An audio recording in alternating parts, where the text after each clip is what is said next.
예, 오늘의 시황 브리핑 시작하겠습니다. 경기 침체 우려가 진정되면서 주요국 증시 다 반등하는, 아시아 증시 반등하는 그런 모습을 보였고, 그리고 이제 패턴상 급락하면 이틀 이내 이제 큰 반등이 나오잖아요. 오늘 그런 반등이 나오는 이제 그런 패턴이었던 것 같습니다. 그리고 또 재료면에서는 엔달러 환율이 하락하다가 좀 주춤하면서 오늘 살짝 반등을 했거든요.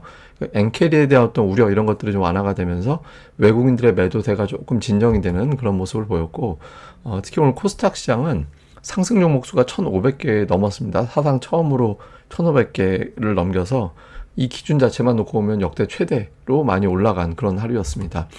우선 시장이 올라갈 수 있었던 이유로는 ISM 서비스업 지수가 준 안도감 이렇게 보면 될 것 같은데, 기준선 이하인 뭐 50 이하로 내려갔다가 51.4 예상치에 부합했죠. 지난주 미증시가 하락할 때 핑계로 댔던 것 중에 하나가 ISM 제조업 지수였잖아요. 근데 서비스업 지수가 더 중요하죠. 어떻게 보면. 왜냐하면 제조업 지수는 미국에서의 어떤 제조업 비중은 10%밖에 안 되기 때문에 그렇게 중요도가 낮지만 소비 비중이 상당히 높고, 그 소비 비중에 조금 더 가까운 어떤 지표는 서비스업 지표라고 해석을 하거든요. 그래서 이 지표가 잘 나온 점에 대해서 투자자들이 안도를 한 데다가, 특히 신규 주문이라든가 고용이라든가 이런 관련된 데이터가 전달보다 상당히 높게 올라왔거든요. 그래서 이게 뭐 좋다 나쁘다 이런 걸 떠나서 경기 침체로 몰아갔던 고용 관련된 데이터가 그렇게 나쁘진 않은데, 여기로 봤을 때는 이렇게 좀 안도감을 주는, 약간의 좀 위로를 주는 이제 그런 상황이 만들어졌죠. 여기서 1차적으로 좀 안도를 했고, 그 다음에 이제 연준 인사들, 뭐 예를 들어서 오스틴 골스비 같은 경우는 경기 침체 아니다, 그리고 이제 만약에 이상이 생기면 연준에서 해결을 할 거다, 그러니까 이렇게 이제 언급을 했고요. 그 다음에 이제 또 이스라엘이, 이제 이란이 이스라엘에 어떤 공습을 할 수도 있다, 공격할 수 있다, 이런 보도가 나왔는데, 이게 이제 어제 오전에 나왔던 건데 24시간이 지나갔는데 일단 공격이 별로 없었잖아요. 물론 이제 그 이후에 이라크 미군 기지가 피격이 됐다라고 나오고, 그다음에 이제 우리나라 시간으로 한 한두 시 정도 됐을 때 그 배후로 이란이 이제 지목되는 것 같다, 이런 취지의 기사가 나오면서 그때 지수가 좀 밀린 적이 있었죠. 근데 어쨌든 전면적인 어떤 공격 이런 뉴스가 나오지 않았거든요. 어제 이제 불안하게 만들었던 요인 중에 하나가 이란과 이스라엘의 전면전 가능성이었는데, 이런 뉴스가 추가적으로 업데이트된 게 안 나오다 보니까 이 부분에 대해서도 조금은 안도. 그러니까 뭐 시장이 좋아서라기보다는 걱정했던 걸 덜어주니까 이제 그만큼 약간 안도하면서 반등이 나오는 그런 상황이 만들어진 거죠. 그리고 이제 또 낙폭 과대라는 점, 제가 뭐 그제부터 계속 보여드린 차트인데, 시장이 많이 빠졌을 때 그때 적어도 이틀 이내에 큰 반등이 시도가 된다, 그거를 올려드린 적이 있었잖아요. 근데 이게 뭐 지수뿐만 아니라 삼성전자 같은 경우도 오늘 KB증권 보고서에 의하면 삼성전자의 어떤 급락, 그러니까 10% 이상 빠졌던 사례를 종합해 보니 3개월 후에 평균적으로 22% 올라갔다. 그러니까 낙폭 과대에서의 어떤 저점 매수 이런 것들은 좀 시도해 볼 만하지 않나, 이런 취지의 어떤 기사죠. 그리고 이건 좀 개인 투자들한테는 슬픈 얘기인데, 그 반대매도 오늘 아침에 그 시초가에 동시효과 딱 시작하자마자 하한가로 찍히는 종목 되게 많았잖아요. 그러니까 반대매도 이제 나온 물량이 그렇게 나온 거거든요. 그래서 반대매도 물량까지 쏟아져 나왔다. 보통 이런 뉴스 나오면 이제 그 즈음이 시장이 좀 바닥이 되는 경우가 있죠. 그래서 투자자들이 이게 좀 안 좋은 상황에서 바닥을 쳤을 것 같다라고 생각할 만한 여러 가지 데이터가 나오면서 일단 기술적 반등, 예, 그러고 나서 다음을 보자, 뭐 이렇게 이제 움직였던 것 같습니다. 그리고 이제 해외 쪽 재료로는 그 환율, 예, N달러 환율이 계속해서 이제 내려가다가, 이게 내려갔다라는 의미는 그 다른 데 투자했던 자금이 일본으로 돌아간다, 이런 의미가 되는 거잖아요. 근데 이게 환율이 튕겨서 올라갔거든요. 근데 이게 왜 중요하냐면, 그 나스닥 100 지수하고 뭐 하여튼 요런 어떤 그 주요 미국 증시, 그다음에 엔달러 환율 이런 것들을 비교해 놓고 보면 되게 비슷하게 가요. 예, 이제 엔달러 환율하고 비슷하게 가서 이게 어쩌면 그 일본 엔캐리 자금하고 이거하고 좀 비슷하게 맞물려서 가는 거 아닌가? 이렇게 투자자들이 생각을 하고 있었거든요. 근데 환율이 빠지면서 이 자금이 이탈하는구나 라고 걱정을 했는데, 오늘 이제 환율이 반등하다 보니까 이 이탈이 1달러까지는 잘 모르겠고 이제 진정되는 건가? 이렇게 이제 신호를 준 거죠. 그래서 오늘 뭐 아시아 시황 뭐 이런 거 나오는 거 보면 대부분 다 이제 엔달러 환율을 또 거론을 하더라고요. 이거 환율이 올라가면서 뭐 일본 증시는 오늘 엄청나게 또 급반등을 하는 그런 모습을 보였죠. 그리고 이제 여러 가지 어떤 바닥 시그널로 해석하는 게, 어제 변동성 지수 보여드렸습니다만은 변동성 지수가 어제 개장 전에 미국에서 65까지 올라갔다가 이제 개장되고 나서 55에서 시작을 해서 어쨌든 고점 대비 밀렸거든요. 근데 변동성 지수가 50을 넘어가는 거는 흔한 경우가 아니거든요. 그러니까 2008년 금융위기 때, 코로나 때 이때나 올라가지 그 이상 올라가는 경우가 흔한 건 아니라서 이 정도로 오버했으면은 재료가 좀 과도하게 반영된 거 아니냐. 실제로 변동성 지수가 단기적으로 급등했을 때 그때 이제 주식시장은 급락했을 확률이 높죠. 근데 그때 만약에 매수를 한다라면 1년, 2년, 3년 두고 봤을 때 대부분 다 수익이 나더라. 그래서 이제 변동성이 이렇게 흔들렸을 때는 오히려 시장 바닥의 신호가 아닌가 뭐 이렇게 투자자들이 생각을 한 것 같아요. 그래서 완전한 바닥인지는 잘 모르겠는데 이 즈음에서는 한 번 정도의 기술적 반등을 해보고 눈치를 보자 뭐 이렇게 이제 봤던 것 같습니다. 뭐 특징적으로는 이제 TSMC가 오늘 8% 가까이 이제 급등을 했고요. 근데 뭐 일본 증시 올라간 거나 TSMC 올라간 거에 비하면 우리 증시는 참 약하죠. 하이닉스가 5% 가까이 올라가긴 했는데 음봉이에요. 예, 음봉으로 끝나서 4일 연속 음봉으로 끝나는 그런 모습을 좀 보였고, 반면에 이제 주목해 볼 만한 게 에코프로비엠이 오늘 10% 가까이 올라갔거든요. 이게 지금 왜 저는 특이하다고 보냐면, 최근 들어서 그래도 상대적으로 덜 빠진 종목이었기 때문에, 그러니까 뭐 고점 대비 엄청나게 많이 빠졌죠. 근데 이제 최근만 놓고 보면 덜 빠진 종목이기 때문에 투자자들이 상대적으로 되게 많이 빠진 쪽에 집중할 거라고 생각할 수도 있었거든요. 근데 에코프로비엠을 10% 가까이 끌어올렸다라는 거는 좀 의미가 있죠. 그러니까 이미 이제 많이 빠진 상태에서 최근에 저점 매수에 대한 어떤 기대감이 좀 있는 거 아닌가 이렇게 보여지고, 그 다음에 오히려 뭐 바로 고점 경신한 종목군들이 바이오 제약 쪽에서 좀 몇몇 개가 등장을 했죠.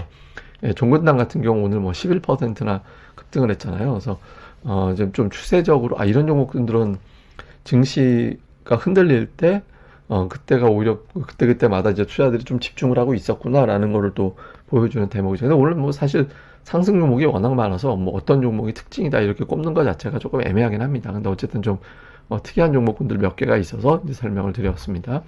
수급에서는 외국인들이 이제 매도를 했는데 사실 오늘 매도가 4조 8천억, 매수가 4조 6천억이기 때문에 나름대로 매수도 굉장히 강하게 붙었거든요. 근데 매도가 워낙 세요. 예, 워낙 매도가 좀 많이 나오면서 순매도 2천억을 기록을 했고, 코스닥은 저건 좀 특이한 수치인데, 왜냐면 어저께 외국인들이 코스닥 순매수한 규모가 역대 3위였거든요. 예, 역대 세 번째로 많이 매수했는데 오늘 매수한 규모가 아마 적어도 역대 한 22건 정도 될 거예요. 22에서 25위 사이 뭐 왔다 갔다 되지 않을까 싶은데, 그러니까 이틀 동안 코스닥을 1조 원 가까이 매수한 것도 굉장히 특이한 케이스죠.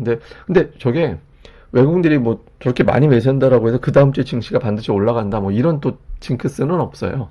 예, 이제 단기적으로 근데 빠진 거를 되게 줍줍한 거죠. 시장 폭락시켜 놓고 광범위하게 골고루 종목군들을 좀 사놓고 있다 이렇게 볼 수 있겠고, 선물 오늘 외국인들 다시 매도로 바뀌었는데 이게 특이한 게 오늘 아침에 또 선물을 쭉 사가지고 어제 저점에서부터 따져놓고 보면 거의 4만 계약 가까이 매수가 붙었었거든요. 근데 오전 딱 10시 넘어가면서부터 물량 풀어버렸잖아요. 그러니까 한 1조 원 정도, 그러니까 어제 이틀 전부터 좀 어떤 특성이 있냐면 한 1조 원 정도?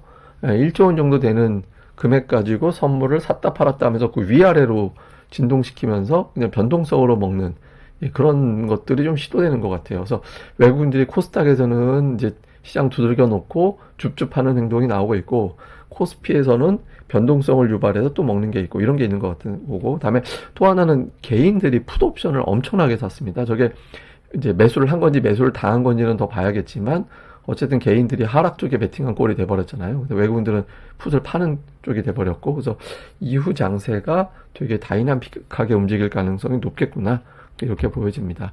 매매한 종목 보면 외국인들은 2천억 원 매도 중에서 삼성전자 매도한 것만 1850억 정도, 그러니까 거의 매도의 90% 정도는 삼성전자에 집중되어 있고요. 그 외에 뭐 셀트리온을 비롯해서 이런 종목군들도 매도였고, 매수는 삼성바이오인데 매수 1위 종목이 240억 대니까 오늘은 외국인들이 뭐 매수에 집중한 날이었다 이렇게 보기는 어렵죠. 근데 어쨌든 저 인터넷주라든가 하여튼 업종으로는 그렇게 특징은 없는 것 같아요.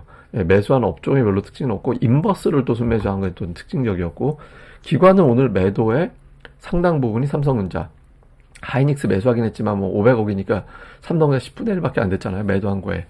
예, 그래서 오늘 기관 투자들이 만약에 삼성전자가 아니었다면 기관은 순매도가 아니었죠. 예, 기관이 굉장히 이례적인 어떤 삼성전자 집중 매도이다. 오늘 기관 아니었으면 아마 삼성전자 되게 올랐고 코스피는 종가 100포인트 넘게 올랐을 거예요. 근데 어쨌든 그렇게 됐고 매수한 거로는 2차전지 관련된 종목이라든가 조선주 뭐 이런 것들이 들어가 있었다. 이렇게 보면 되겠고요. 코스닥 쪽에서는 뭐 에코프로 BM 2차전지가 이제 매수 상위 4위 중에서 3개를 차지하는 그런 모습을 보였고 그 외에는 뭐 이렇게 업종별로 골라서 사고 팔고 그러니까 반도체 쪽 매도가 좀 상단에 들어가 있는 게 좀 특징. 근데 하여튼 대체로 업종 내동 골라 사는 그런 모습을 보였고요. 그 다음에 기관은 알테오젠인데 기관이 최근에 코스닥 되게 열심히 사거든요. 근데 알테오젠 비율이 되게 높아요. 순매수한 금액에서.